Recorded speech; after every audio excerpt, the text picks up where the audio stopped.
So part 4 of the workshop build is finally here. It's been a long time and I can only apologise. It's been a busy year for us this year, and to be honest with you, I did lose a little bit of motivation. So for this instalment, it's just going to be an overview of the progress I've made over the last 3 or 4 months. So I'm going to stop talking and I'm going to show you where I've got to.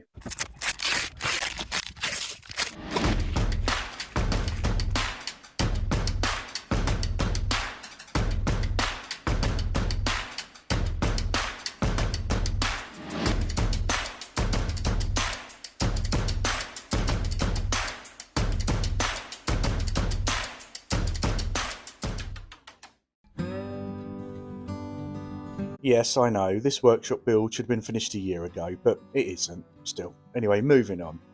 As I explained at the beginning of the video, this is going to be more of an overview, but we'll be jumping in from time to time to explain some of the processes and some of the decisions I made along the way.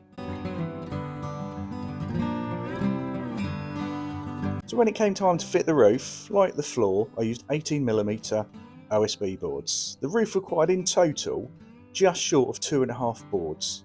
I decided to fit the 2 full boards either side of the roof, leaving a small gap in the middle, and the third board was cut down to size to fill that gap.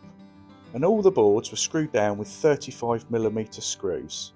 And as for the joists, they were 2x5s, so more than sufficient to hold the weight of the roof. And I also added some additional noggins between the joists.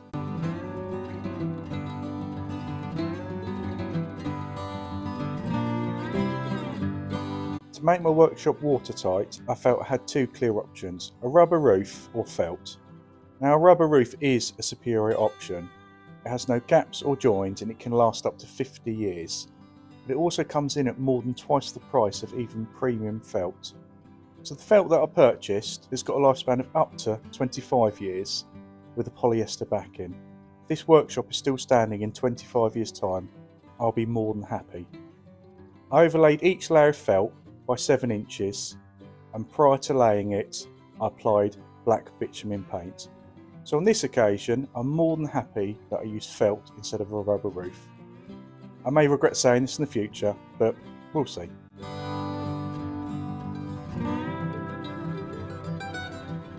If you didn't already know, I actually purchased this workshop from someone else. What I'm doing here is effectively over-cladding. I'm leaving the original tongue and groove cladding in place, and I'm cladding over the top of it. On the 2 sides on the back of the workshop that are firstly not really visible and secondly they're going to be hard to get to, I've decided to clad in black bitumen corrugated sheets, which is going to keep the maintenance practically down to 0, which is probably best because I'm going to find it hard to get to them in the future. And the front of the workshop that is going to be visible from the house is going to be clad in feather edge boards.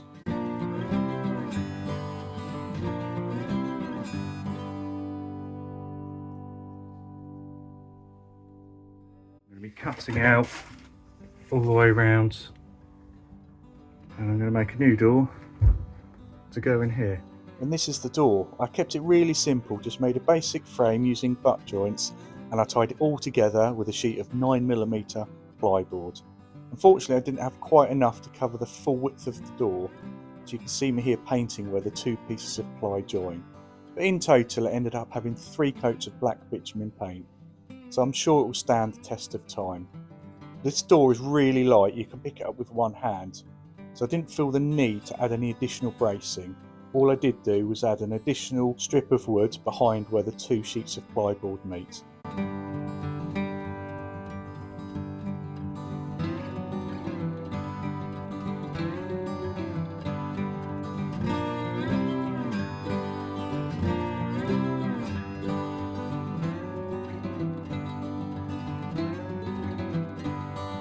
So now that's done, it's now time to board up the doorway at the front of the workshop.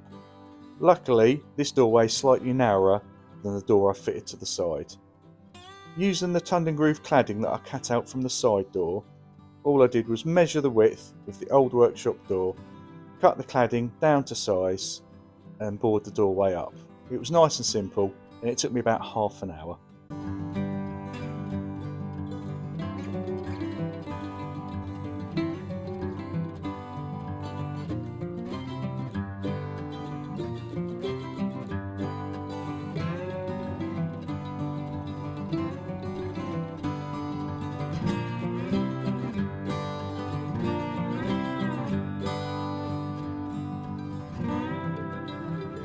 There's one more thing I need to do before I clad the front of the workshop, and that's to fit some windows.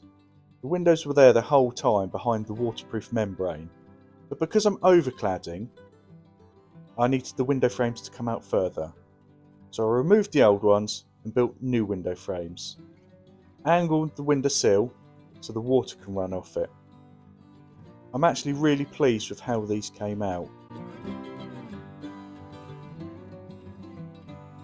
Once I was happy with how they looked, they were glued and screwed together and once again painted in black bitumen paint, and then sealed around the edges with an exterior grade black sealant.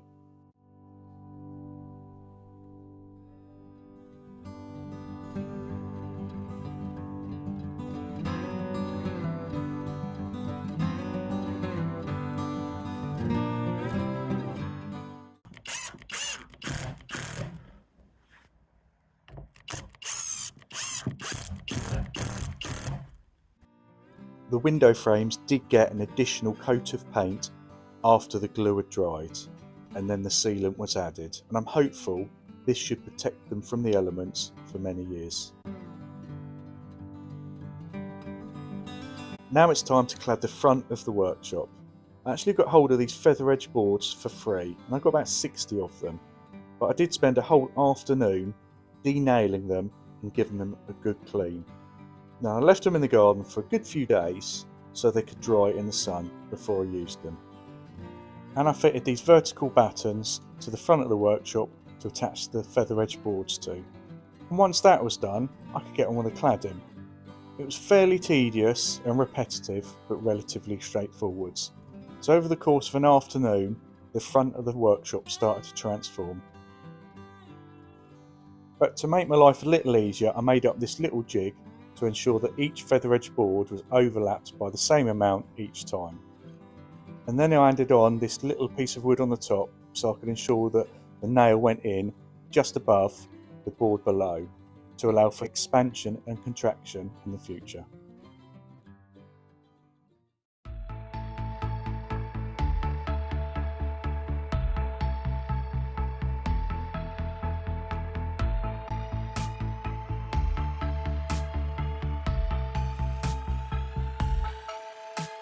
See you next time.